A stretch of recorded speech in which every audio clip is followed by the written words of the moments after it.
दोस्तों, पिछले वीडियो में आपने देखा था कि हम रिप्रोडक्शन के बारे में पढ़ रहे थे। वेजिटेटिव रिप्रोडक्शन हम बता चुके हैं, एसेक्सुअल रिप्रोडक्शन हम बता चुके हैं कि वेजिटेटिव रिप्रोडक्शन क्या होता है, एसेक्सुअल रिप्रोडक्शन क्या होता है, ये हम बता चुके हैं। अब हम इस वीडियो में देखेंगे सेक्सुअल रिप्रोडक्शन के बारे में कि सेक्सुअल रिप्रोडक्शन क्या होता है।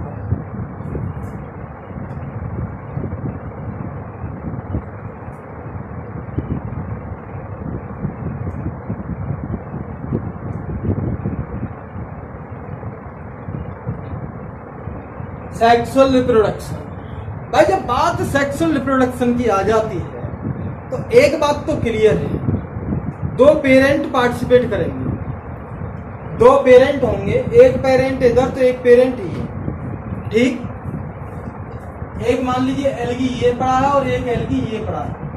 पेरेंट का मतलब यहाँ पे हम एलगी से ले रहे हैं, चलो लिख देते हैं, नहीं टेंशन में आ जाओ। सेक्सुअल रिप्रोडक्शन इन एलगी,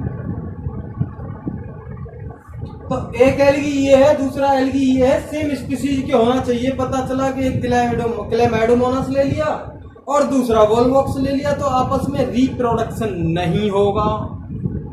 तो यहाँ पे एक स्पीसीज के ले लेंगे, चाहे क्लेमैडोमोनास ले लो।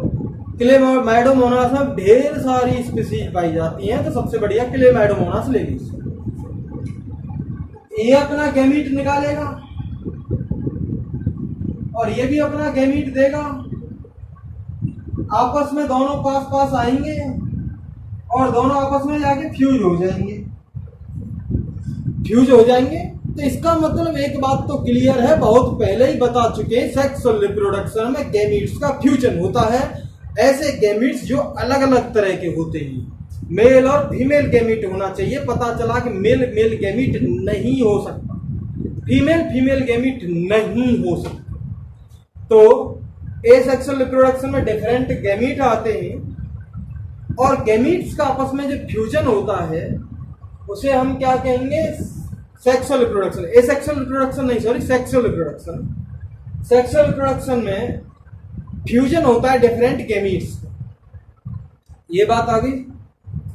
तो सबसे पहला जो वाला पॉइंट जो है हमारा सेक्सुअल रिप्रोडक्शन में, it takes place through fusion of gametes.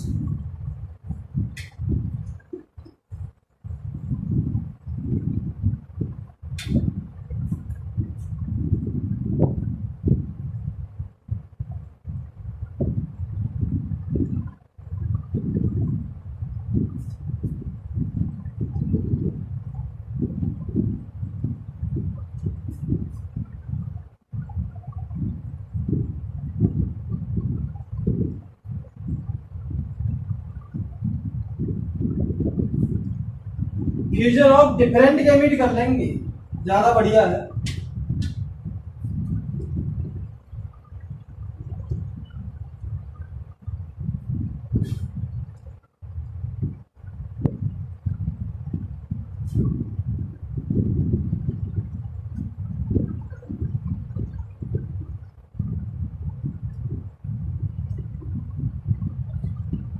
Sexual reproduction में गैमीट्स का फ्यूजन होता है, अलग अलग गैमीट्स का।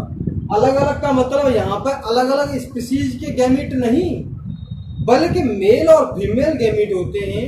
और कुछ स्ट्रेन्स के नाम पे भी हम दे सकते हैं, डिफरेंट स्ट्रेन्स के गैमीट होते हैं। स्ट्रेन्स का मतलब नाम दे दिया पॉजिटिव और नेगेटिव, प्लस माइनस नाम दे देते हैं।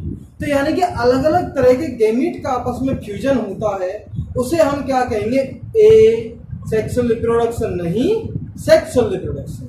क्योंकि एसेक्सुअल रिप्रोडक्शन में और फ्रेगमेंटेशन में कोई भी गैमीट्स का फ्यूजन नहीं होता है। गैमीट्स का फ्यूजन जो होता है वो सेक्सुअल रिप्रोडक्शन में होता है। वो भी गैमीट्स कैसे होने चाहिए, अलग अलग तरह के होने चाहिए। अब यहाँ पे इसके कुछ टाइप्स आते हैं, कुछ अलग अलग तरह के गैमीट्स आते हैं। मान लीजिए अगर गैमीट एक जैसे हैं, फीमेल और मेल गैमीट एक जैसे हैं, एक जैसे साइज के हैं, तो हम उसको क्या कहेंगे, आइसोगैमस। और अलग अलग साइज के हैं तो एनिसोगैमस कहेंगे। तो इनके बारे में हम थोड़ी और चर्चा कर लेते हैं, गैमीट्स के बारे में, कि गैमीट्स कैसे होने चाहिए। तो 3 फॉर्म मैं आपको बताऊंगा। पहली वाली जो है फॉर्म क्या है, isogamous.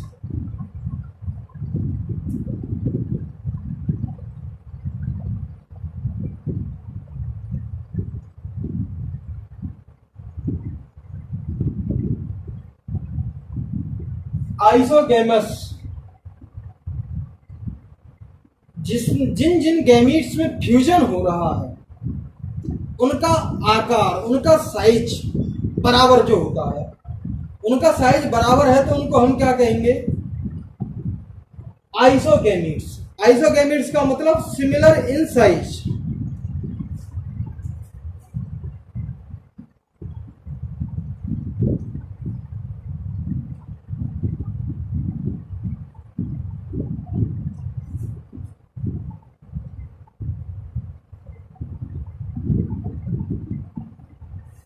These are similar in size। Size दोनों का एक जैसा होगा। अब 2 कंडीशन आएंगी, या तो वो मोटाइल होंगे यानी फ्लैजिला होगा तो मूवमेंट करेगा, और या नॉन मोटाइल होंगे फ्लैजिला एब्सेंट होगा। पहली कंडीशन क्या है, ये दोनों मोटाइल भी हो सकते हैं और नॉन मोटाइल भी हो सकते हैं, फ्लैजिलेटेड भी होगा और हमारा नॉन फ्लैजिलेटेड भी होगा।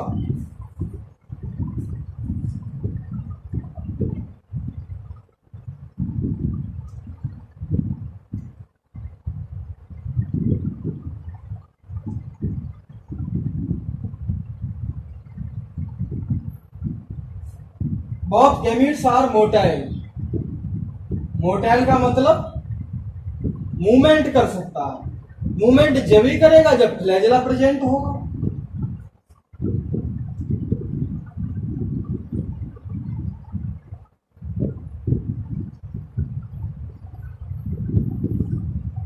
देख लिए भाई, ये हमारे एक जैसे गैमीट हैं, इसलिए हमने नाम दिया आइसोगेमस।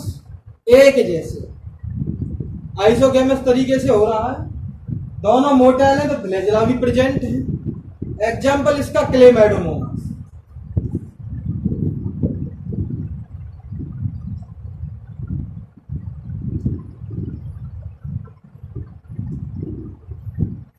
क्लेमाइडोमोनास इसका एग्जाम्पल हो गया। अब ऐसे गैमीट्स जो दोनों नॉन मोटाइल है,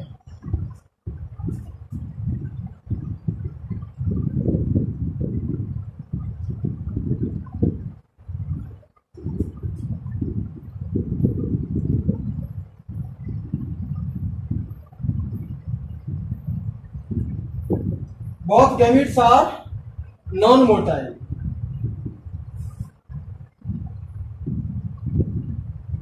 ये देख लिया आपने, फ्लैजिला वगैरह कहीं प्रेजेंट नहीं है तो मूवमेंट नहीं करेगा, और जब मूवमेंट नहीं करेगा तो नॉन मोटाइल होगा। एग्जाम्पल स्पाइरो वगैरह।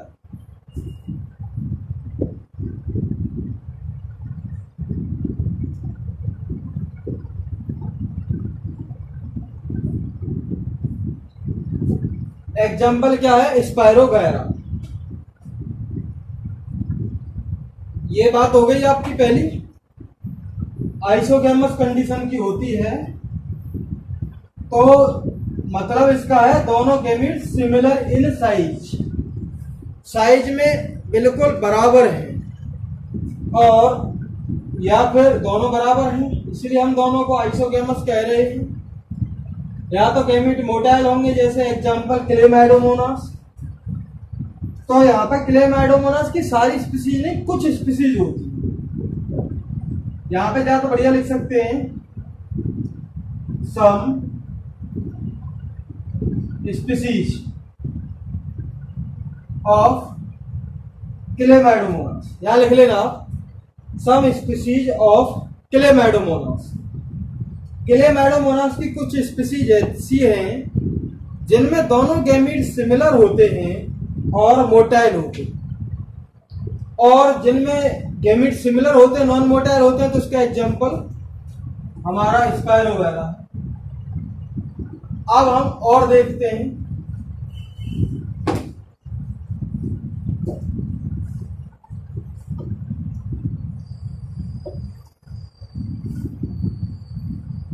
आइसोगेमस की कहानी खत्म हो गई हमारी, दोनों गैमीट्स सिमिलर होते हैं। अब होता है एनिसोगेमस।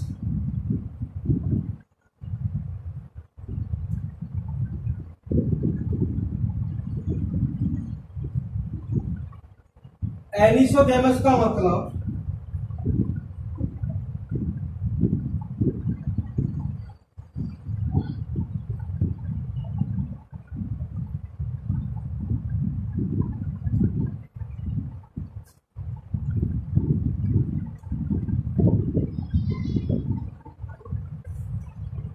Both gametes are dissimilar.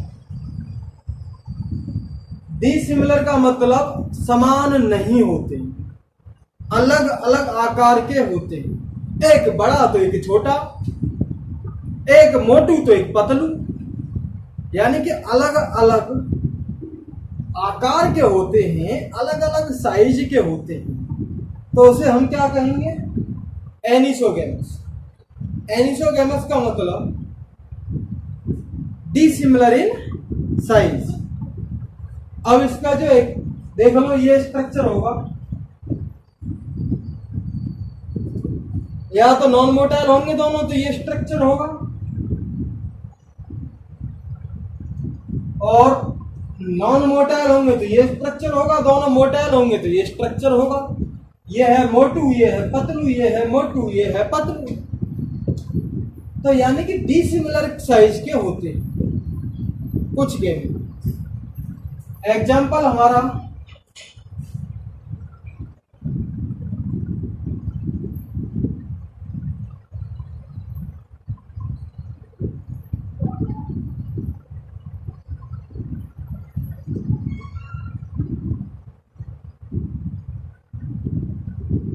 some species of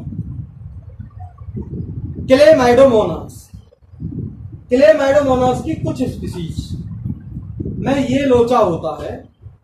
कुछ में तो भाई मैंने आपको बता दिया था कि आइसोगेमस होता है, और कुछ स्पीसीज जो होती हैं वो एनिसोगेमस की फॉर्म में होती है। ये बात आ गई। अब एक और आ जाता है ऊगेमस। ऊगेमस क्या है?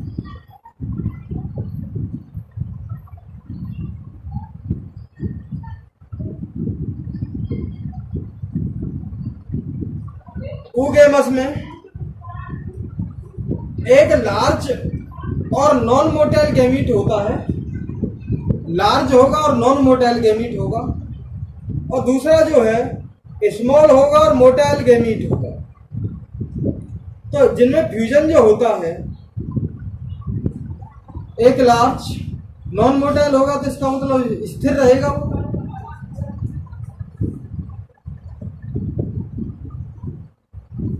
वन इज लार्ज और वन इज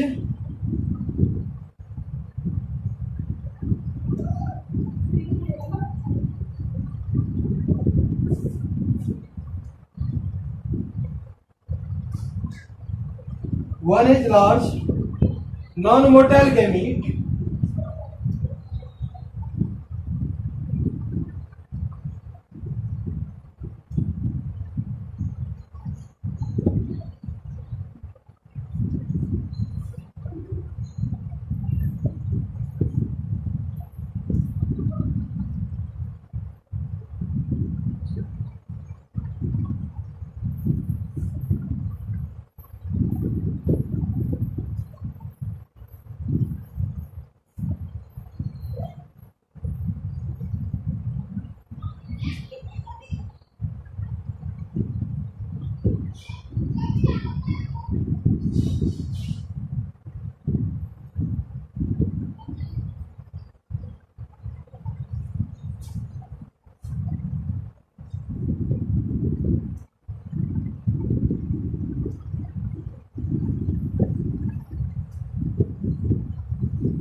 देखिए इसमें क्या कंडीशन है, चलो लिख देते हैं।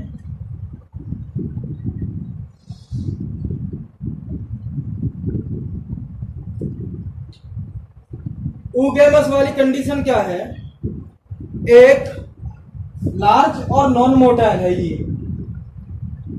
बड़ा है इसकी अपेक्षा, और नॉन मोटाइल है, स्थिर रहेगा, स्टैटिक फॉर्म में है, वहीं की वहीं पड़ा रहेगा, क्योंकि फ्लैजेला ही नहीं है तो मूवमेंट नहीं करेगा।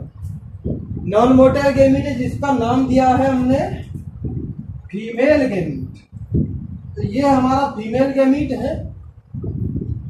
और दूसरा वाला जो है छोटा होता है, मोटाइल होता है, मूवमेंट कर सकता है, और इसका नाम जो हमने क्या दिया है, मेल गैमीट। तो हमने दो तरह के गैमीट देखे, एक मोटाइल है, छोटा है, मेल गैमीट कहेंगे। दूसरा नॉन मोटाइल और बड़ा है, उसे हम फीमेल गैमीट कहते हैं, जिसका एग्जांपल है वॉल्वॉक्स और फ्यूकस। इनमें दोनों या तो मोटाइल थे या नॉन मोटाइल थे, और इनमें ये पता नहीं चल रहा था कि फीमेल कौन सा है मेल कौन सा है। जरूरी नहीं है कि फीमेल बड़ा हो और मेल छोटा हो, ठीक है, इसमें ऐसा कोई पता नहीं चल रहा था, लेकिन साइज इनका डी सिमिलर था। यहाँ पे साइज डी सिमिलर है, लेकिन ये कन्फर्म है कि जो नॉन मोटाइल होगा वो फीमेल होगा, बड़ा होगा, और जो मोटाइल होगा और जो छोटा होगा वो हमारा मेल गैमीट होगा। इस तरह के स्ट्रक्चर को, इस तरह के जो गैमीट्स पाए जाते हैं, उस फिनोमिनन को हम क्या कहते हैं, ऊगेमस। ठीक, तो हमारा ये सेक्सुअल रिप्रोडक्शन कंप्लीट हो गया है। तो सेक्सुअल रिप्रोडक्शन में आपने देखा तीन तरह की चीज पाई जा रही थी। पहला वाला जो था वो कौन सा था, आइसोगेमस।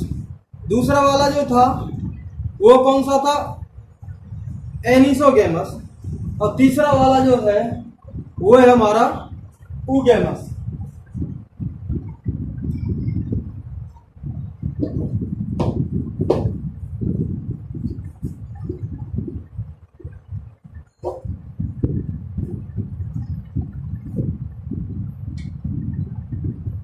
अब हमारी जो नेक्स्ट हेडिंग है वो है कि एल्गी का हमारे लिए इंपॉर्टेंस क्या है, आर्थिक महत्व क्या है, हमारे लिए क्या क्या यूजफुल है, एल्गी का क्या हमारे लिए फायदा करती है।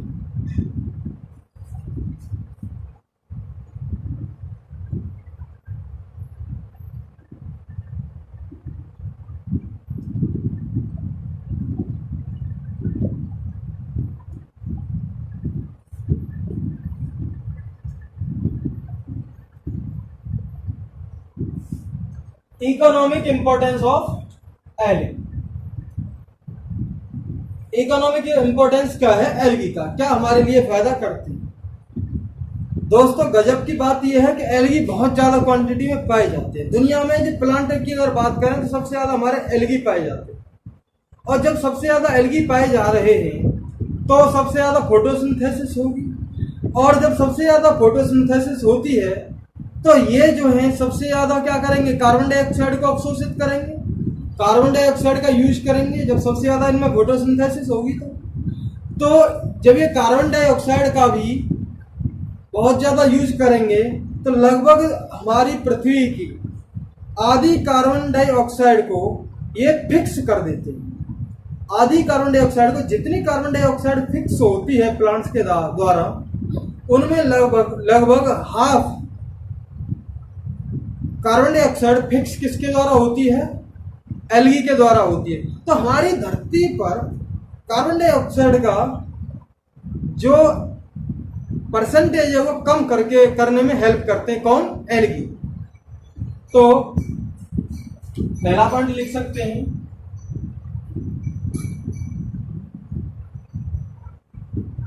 About half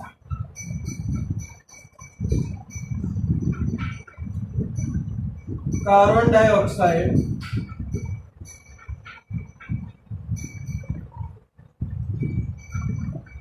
fixed by algae. लगभग हाफ कार्बन डाइऑक्साइड एल्गी के द्वारा फिक्स कर दी जाती है। जब ये हाफ कार्बन डाइऑक्साइड को ये फिक्स कर रहे हैं तो इसका मतलब ये ऑक्सीजन भी तो देंगे। तो बहुत ज़्यादा अमाउंट में ये ऑक्सीजन देते हैं। और ज़्यादातर एल्गी कहाँ पर पाए जा रहे हैं? हमारे एक्वेटिक जल में पाए जाते हैं ज़्यादातर एल्गी। तो वहाँ पर वाटर में जो डिजॉल्व ऑक्सीजन है उसको बढ़ाएंगे, वहाँ पर ऑक्सीजन रिलीज करेंगे तो वाटर में ऑक्सीजन डिजॉल्व होगी। तो जो हमारी एक्वेटिक लाइफ है, जो पानी में जो जीव रहते हैं, उनको ऑक्सीजन देने में बहुत ज़बरदस्त हेल्प करते हैं। तो उनको मान लो जीवन देते हैं ये।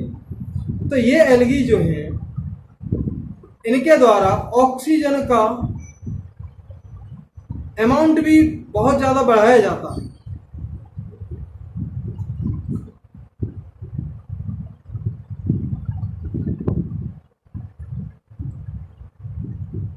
They increase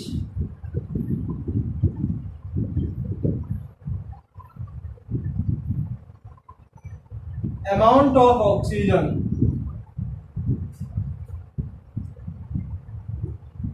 in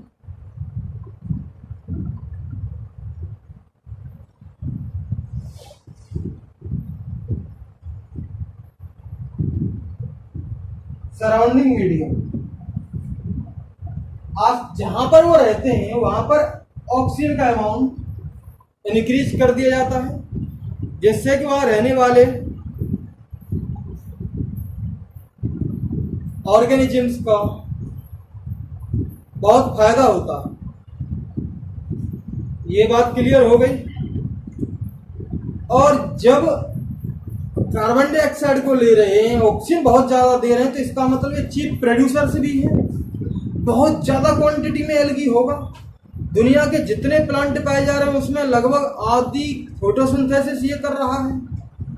तो इसका मतलब बहुत ज़्यादा क्वांटिटी में ये होंगे। तो हमारे जो जीव हैं वो, उनके लिए आसानी से भोजन भी इनसे मिल जाता है। वो इनको खाते रहते हैं, जिंदा रहते हैं। तो दे आर चीफ प्रोड्यूसर्स, यानी कि ये ऑर्गेनिज्म को खाना प्रोवाइड करते रहते हैं। इनकी बॉडी को ऑर्गेनिज्म खाते रहते हैं। और एनर्जी रिच कंपाउंड को भी भाई इनकी बॉडी जो होगी, ग्लूकोज वगैरह उसमें होता है, सेलुलोज उसमें होता है। तो ये दूसरे एनिमल्स इनको खाते रहते हैं, खासकर वो एनिमल्स जो एक्वेटिक हैं, जो पानी में पाए जाते हैं। तो हम कह सकते हैं they are chief producers for aquatic animals.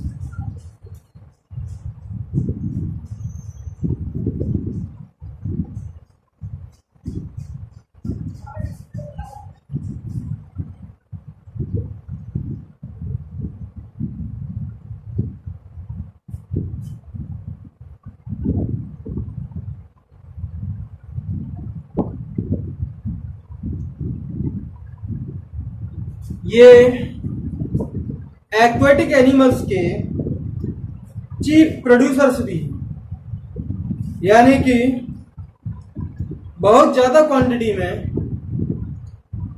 ये खाना प्रोवाइड करते हैं एक्वेटिक एनिमल को। भाई हम खाना ले रहे हैं, वो हम कहाँ से ले रहे हैं? जंगल वगैरह से खाना ले सकते हैं, प्लांट वगैरह से खाना लेते रहते हैं। लेकिन जो पानी में एनिमल्स पाए जाते हैं, मछली वगैरह पाई जाती हैं, वो खाना कहाँ से ले रहे हैं?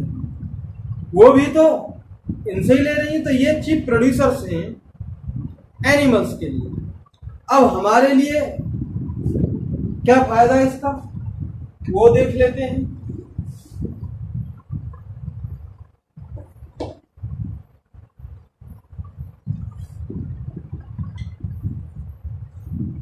कुछ एल्गी जो हैं वो खाने के काम में आते हैं, हम भी उनको खा सकते हैं। सम एल्गी यूज्ड एज फूड, जैसे हमारा PLS है, porphyra laminaria सर्गासन।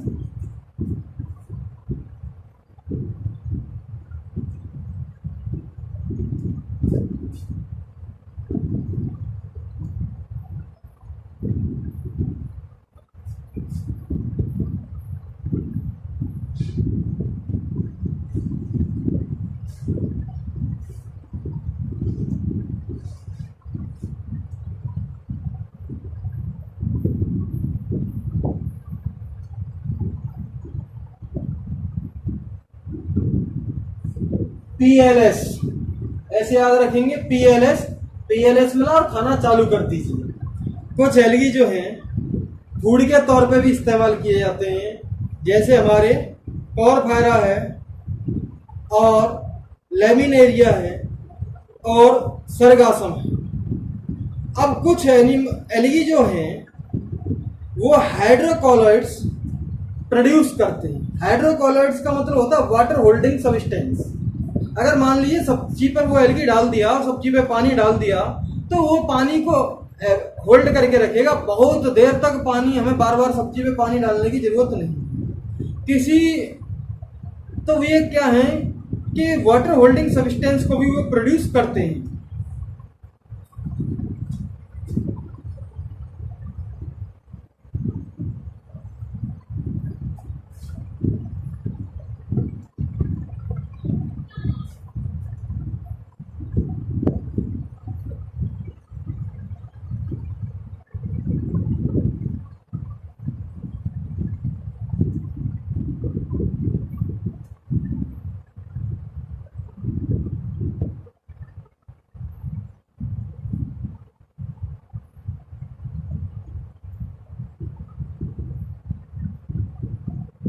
Some algae produce water holding substances। Water holding substances का नाम क्या है? जैसे हाइड्रोकोलॉइड्स। ये हाइड्रोकोलॉइड्स अलग अलग तरह के होते हैं, जैसे एल्गिन है, कारागिन है। ये वाटर होल्डिंग सब्सटेंस जैसे एल्गिन है, एल्गिन एल्गी है। एल्गिन ये सब्सटेंस किसके द्वारा प्रोड्यूस किया जाता है? ब्राउन एल्गी के द्वारा। एल्गिन प्रोड्यूस्ड बाय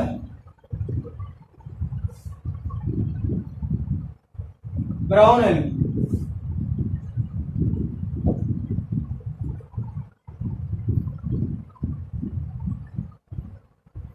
दूसरा वाला जो है वो कारागिन है, वो भी किसके द्वारा प्रोड्यूस किया जाता है? Red algae.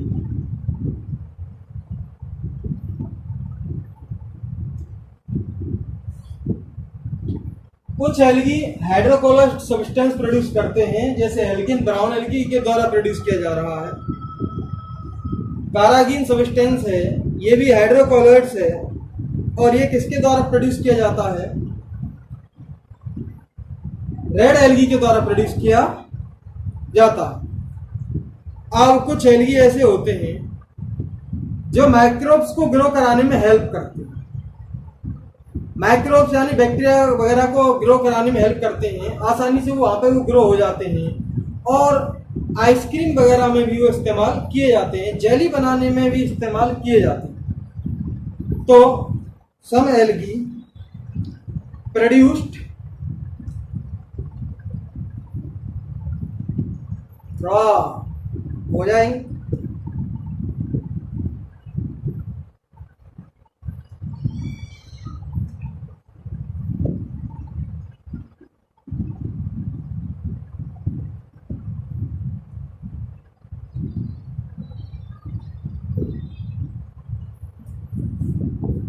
अगला वाला पॉइंट लिखेंगे हम,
सम एल्गी अगार एक सब्सटेंस है, उसको भी ये प्रोड्यूस करने में हेल्प करते हैं। अगार जो सब्सटेंस है, यहां एक एल है, कुछ एल्गी अगार सब्सटेंस को प्रोड्यूस करने में हेल्प करते हैं। ये अगार जो सब्सटेंस है कमर्शियल प्रोडक्ट है, बहुत ज्यादा इस्तेमाल किया जाता है कमर्शियल में, व्यापार में। और ये किसके काम आता है? माइक्रोब्स को ग्रो कराने में काम आता है अगार।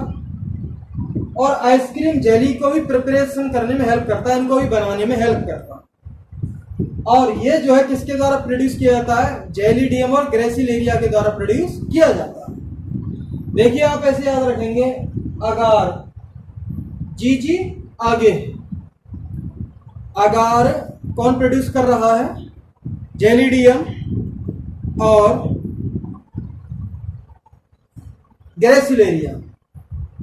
कुछ एल्गी बहुत प्रोटीन रिच कंपाउंड को बनाने में हेल्प करते हैं, प्रोटीन बहुत ज्यादा उनके अंदर पाई जाती है। और वो स्पेस ट्रेवलर्स जो है, अंतरिक्ष यात्री हैं, वो बहुत इनका इस्तेमाल करते हैं।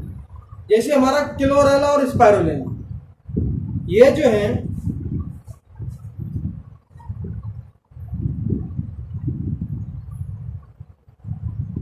सम algae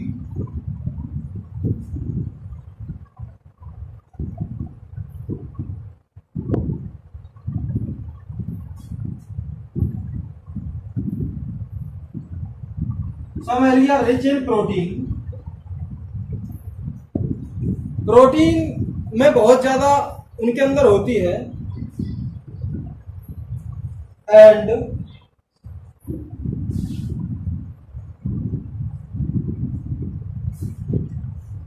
you eat as food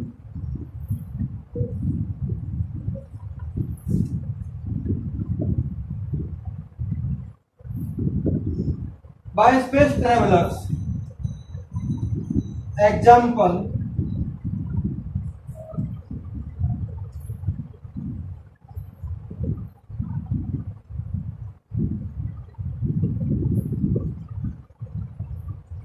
spirulina और क्लोरेला। कुछ एल्गी जो है उन्हें प्रोटीन की क्वांटिटी बहुत ज्यादा पाई जाती है, तो ज्यादातर उनको कौन इस्तेमाल करता है? जो अंतरिक्ष यात्री हैं, जो स्पेस में जाते हैं, उनको रख ले जाते हैं, वहां पर सनलाइट भी होती है और वो प्रोड्यूस करते रहते हैं प्रोटीन।